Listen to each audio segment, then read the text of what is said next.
पिछले क्लास में हम लोग संघवाद की परिभाषा पढ़े हैं। संघवाद का मतलब होता है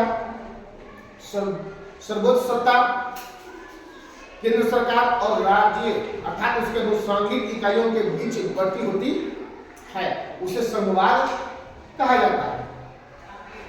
संघवाद की आज हम लोग विशेषता का अध्ययन कर रहे हैं। उसकी विशेषता में पहला हम विशेषता देख रहे हैं, यहाँ दो या अधिक स्तर वाली सरकार होती है।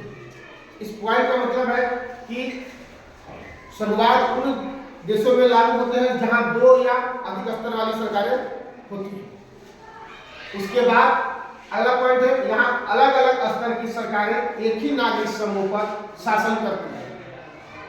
इसका मतलब हुआ कि संघवाद वाले देशों में एक ही नागरिक समूह होते हैं, उस पर अलग अलग जो सरकारें होती हैं दोनों उस पर शासन करती हैं।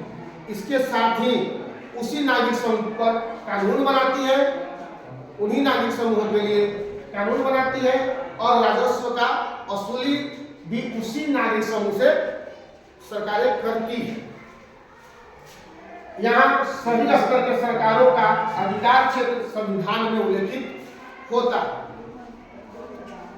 ये जो सरकार है, केंद्र सरकार अर्थात राज्य सरकार, यानी दोनों स्तर की सरकारों का जो अधिकार क्षेत्र होता है उनका उल्लेख संविधान में होता है, वर्णित होता है उनका अधिकार क्षेत्र।